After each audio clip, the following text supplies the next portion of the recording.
N'est-il pas fascinant de voir que les découvertes scientifiques importantes sont parfois inspirées d'événements aussi simples qu'une pomme tombant d'un arbre?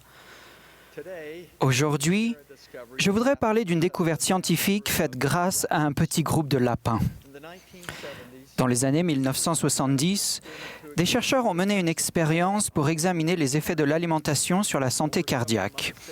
Pendant plusieurs mois, ils ont nourri un groupe témoin de lapins avec de la nourriture riche en matières grasses et ont contrôlé leur tension, leur fréquence cardiaque et leur cholestérol.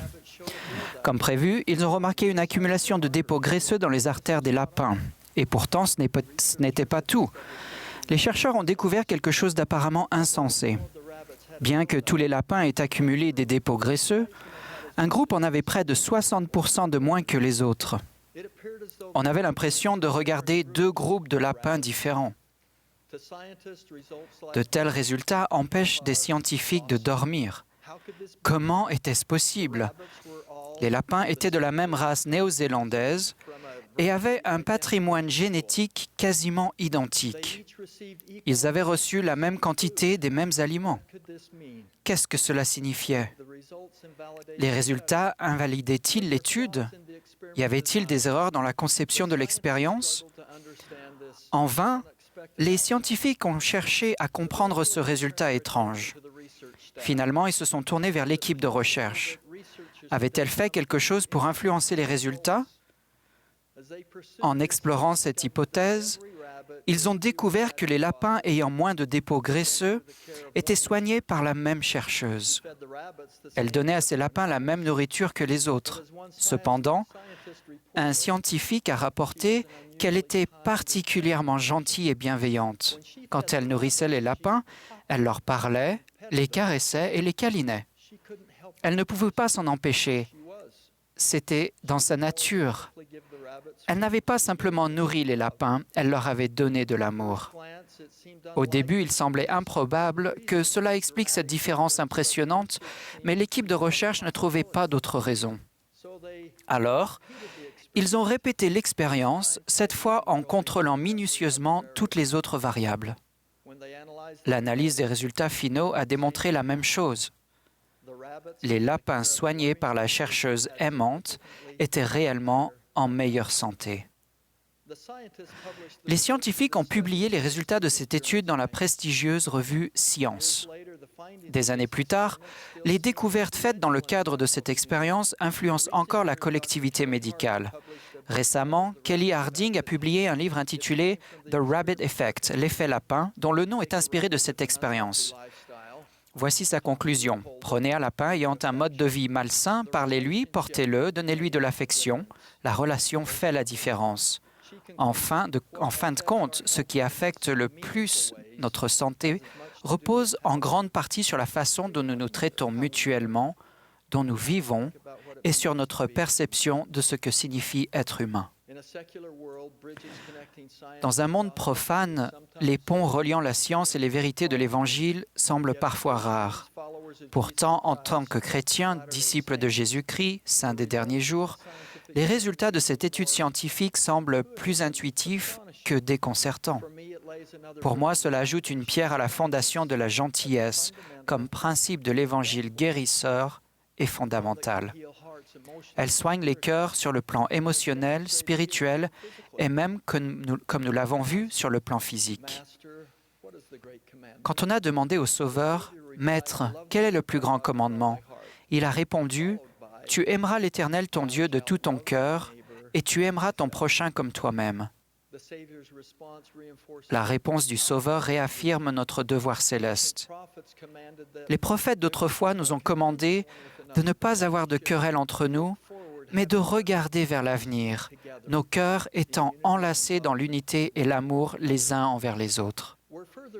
Dans les Écritures, on nous enseigne aussi que le pouvoir et l'influence doivent être exercés par la gentillesse, la douceur, la bonté et sans fausseté. Je crois que ce précepte est universel et s'applique à tous les saints des derniers jours, les adultes, les jeunes et les enfants. Toutefois, nous sommes tous inspirés par les exemples de la génération montante. De ce fait, je vais m'adresser directement à vous, les enfants ayant l'âge d'aller à la primaire. Vous comprenez déjà l'importance d'être gentil. Le refrain du chant de la primaire « Jésus-Christ est mon modèle » enseigne « Aime ton prochain, Jésus t'aime aussi. Et tout ce que tu fais, toujours, sois gentil. Sois bon et aimant en pensée, en action. Voilà de Jésus les leçons. » Parfois, vous trouvez que c'est difficile. Pour vous aider, voici l'histoire d'un garçon de la primaire appelé Min Chan Kim, originaire de Corée du Sud. Il y a 6 ans environ, sa famille est devenue membre de l'Église. Il raconte, je cite, « Un jour à l'école, certains de mes camarades de classe se moquaient d'un autre élève en le traitant de toutes sortes de noms. Cela avait l'air amusant. Alors, au bout de quelques semaines, je l'ai fait avec eux. Plusieurs semaines plus tard, le garçon m'a dit que même s'il faisait semblant d'être indifférent à nos paroles, elles le blessaient et il pleurait tous les soirs. J'ai failli pleurer quand il me l'a dit. J'étais vraiment triste et je voulais l'aider. Le lendemain, je suis allé le voir et ai passé mon bras autour de son épaule. Je lui ai dit « Je regrette vraiment de m'être moqué de toi. » À mes paroles, il a hoché la tête et ses yeux se sont remplis de larmes. Les autres enfants continuaient de se moquer de lui. Je me suis alors souvenu de ce que j'avais appris dans ma classe de la primaire, « Choisis le bien ». J'ai demandé à mes camarades de classe d'arrêter. La plupart d'entre eux ont refusé et étaient en colère contre moi. Cependant, un des garçons s'est excusé et tous les 3, nous sommes devenus amis. Quelques enfants continuent de se moquer de lui, mais il se sent mieux parce que nous sommes avec lui. J'ai choisi le bien en aidant un ami en difficulté. Fin de citation. N'est-ce pas un bon exemple vous incitant à avoir Jésus comme modèle? Maintenant, chers jeunes gens et jeunes filles, en grandissant, les moqueries évoluent très dangereusement. L'anxiété, la dépression ou pire encore, accompagnent souvent le harcèlement. Bien que les moqueries ne soient pas nouvelles, les réseaux sociaux et la technologie les ont fait évoluer. Le harcèlement en ligne devient une menace constante, toujours présente. Il est clair que l'adversaire l'utilise pour blesser votre génération. Cette attitude n'a pas sa place dans votre cyberspace, votre voisinage, votre école, votre collège ou classe. S'il vous plaît, faites tout ce que vous pouvez pour rendre ces endroits plus agréables et rassurants. Si vous observez passivement ou participez à quelque chose de ce genre, je ne connais pas de meilleur conseil que celui donné par le frère Uchtdorf. Quand il s'agit de haïr, de médire, de faire comme si la personne n'était pas là, de railler et d'entretenir de la rancune ou de vouloir faire du mal, veuillez appliquer ceci. Arrêtez. Avez-vous entendu? Arrêtez. En tendant la main, même numériquement, vers autrui avec gentillesse, sollicitude et compassion, je vous promets que vous relèverez les bras de personnes languissantes et guérirez les cœurs. Je me suis adressé aux enfants de la primaire et aux jeunes. Je vais maintenant parler aux adultes de l'Église. Notre responsabilité principale est de donner le ton et d'être des exemples de bonté, d'intégration et de civilité, d'enseigner continuellement le comportement chrétien à la génération montante par nos paroles et nos actions. C'est particulièrement important tandis que nous observons la société s'orienter clairement vers la division, que ce soit au sein de la politique, des classes sociales ou de presque toutes les autres distinctions créées par l'homme. M. Russell Ballard a enseigné que les saints des derniers jours doivent non seulement être bons les uns envers les autres, mais aussi envers toutes les personnes qui les entourent. Il a déclaré, je cite, « J'entends parfois parler de membres qui sont offensants vis-à-vis des gens n'ayant pas la même foi, en faisant comme s'ils n'existaient pas ou en les excluant. Cela arrive surtout dans les collectivités où nos membres sont majoritaires. J'ai entendu parler de parents à l'esprit étroit qui disent à leurs enfants de ne pas jouer avec tel ou tel enfant du quartier simplement parce que sa famille n'est pas membre de notre Église. Ce genre de comportement n'est pas en accord avec les enseignements du Seigneur Jésus-Christ. Je ne comprends pas comment un membre de notre Église permet qu'il en soit ainsi. Je suis membre de cette Église depuis toujours. Je n'ai jamais entendu d'exhortation encourageant les membres de cette Église à être autre chose qu'aimants, bons, tolérants et bienveillants envers nos amis et nos voisins d'autres confessions. » Fin de citation. Le Seigneur veut que nous enseignions que l'intégration est une bonne manière d'être unis et que l'exclusion mène à la division. En tant que disciples de Jésus-Christ, nous sommes consternés quand nous entendons parler de la manière dont les enfants de Dieu sont maltraités en raison de leur race. Notre cœur s'est brisé quand nous avons entendu parler des attaques récentes sur des personnes noires, asiatiques, latines ou autres.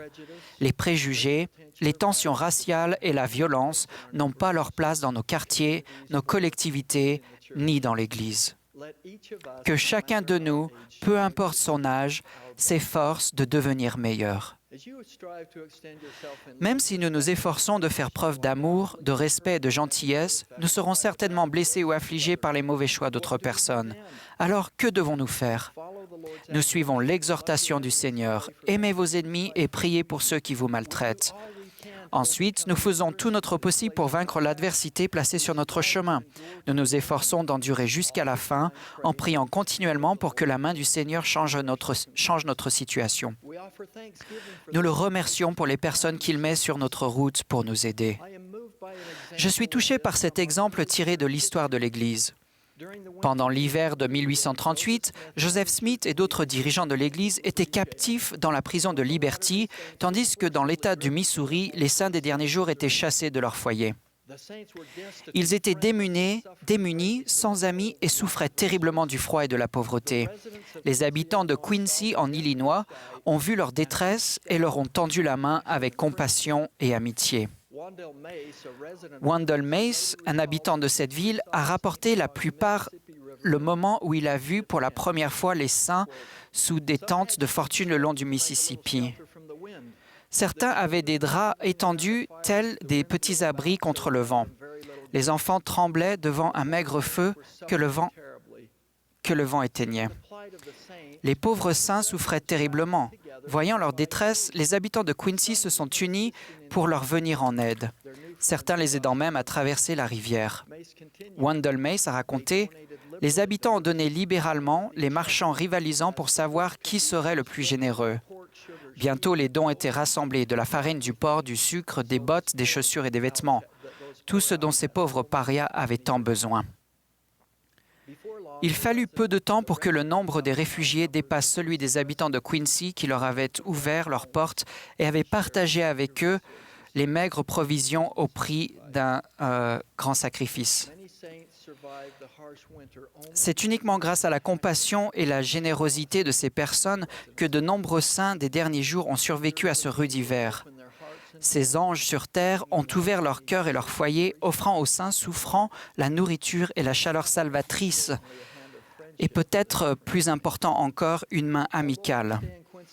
Bien que leur séjour à Quincy fût assez bref, les saints sont toujours restés reconnaissants envers leurs voisins aimés, dont la ville était désormais appelée la ville du refuge. Quand nous sommes sujets à l'adversité et aux afflictions suite à des critiques, des actes négatifs, voire malveillants, choisissons d'espérer dans le Christ. Cette espérance vient de son invitation à prendre courage, car il nous guidera le long du chemin, et de sa promesse de consacrer nos afflictions à notre avantage. Finissons là où nous avons commencé. Nous parlions d'une chercheuse compatissante, répandant bonté et bienveillance, d'un résultat inattendu et de la guérison du cœur des animaux dont elle avait la charge. Tout simplement parce que c'était dans sa nature.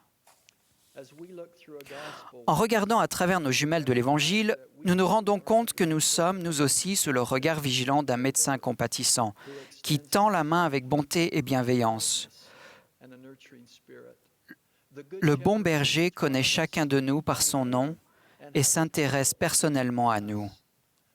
Le Seigneur Jésus-Christ lui-même a déclaré « Je suis le bon berger, je connais mes brebis et je donne ma vie pour mes brebis. » En ce week-end de Pâques, je trouve une paix durable dans la connaissance que l'Éternel est mon berger et qu'il connaît et veille attentivement sur chacun de nous. Quand nous affrontons les vents et les tempêtes de la vie, la maladie et les blessures, le Seigneur, notre berger, nous nourrit avec amour et bonté. Il guérit notre cœur et restaure notre âme. J'en témoigne et je témoigne de Jésus-Christ, notre Sauveur et Rédempteur, au nom sacré de Jésus-Christ. Amen.